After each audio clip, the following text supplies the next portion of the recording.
வாக்காளர் சிறப்பு தீவிர திருத்தத்தை கண்டித்து தவிக சார்பில் ஆர்ப்பாட்டம் நடத்த திட்டமிட்டிருப்பதான ஒரு அண்மை செய்தியை நாம் பார்த்து வருகிறோம். வரும் 16ஆம் தேதி மாவட்ட தலைநகரங்களில் இந்த ஆர்ப்பாட்டம் நடைபெற இருப்பதாக சொல்லப்படும் நிலையில் விவரங்களை முடிய செய்தியாளர் ஜெரி வழங்க நாம் கேட்கலாம். ஜெரி, விரிவான விவரங்கள். வணக்கம்.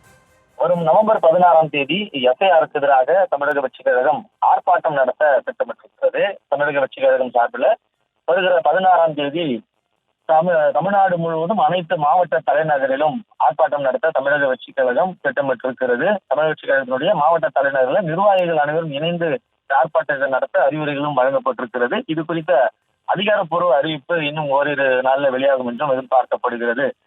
எஸ்ஐஆருக்கு எதிராக அனைத்து கட்சி கூட்டத்தில் தமிழக வெற்றி கழகம் கலந்து கொள்ளவில்லை என்றாலும் கூட அன்றைய தினமே அறிக்கை வாயிலாக தனது நிலைப்பாட்டை தெரிவித்திருந்தது. எஸ்ஐஆருக்கு எதிர்ப்பு மனநிலையே தமிழக வெற்றி கழகம் இருந்து வருகிறது. அது அறிக்கை வாயிலாக கூறும்பொழுது கூட தமிழ்நாட்டில் வாக்காளர் சிறப்பு தீவிர திருத்தம் மேற்கொள்ளப்பட்டிருப்பதாக இந்திய தேர்தல் ஆணையம் அறிவித்திருக்கிறது.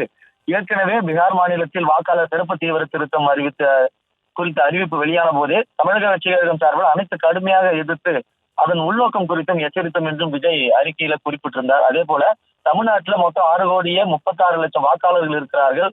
அவர்களுடைய பெயரை வெறும் 30 நாட்கள் எப்படி சரிபார்க்க முடியும் என்ற ஒரு கேள்விகளையும் முன்வைத்து கண்டன அறிக்கையும் வெளியிட்டிருந்தார். இந்த சூழலில் தான் தமிழகம் முழுவதும் எஸ்ஐஆரை கண்டித்து தமிழக வெற்றி கழகம் ஆர்ப்பாட்டம் நடத்த திட்டமிடப்பட்டிருக்கிறது. விவரங்களுக்கு நன்றி ஜெரி.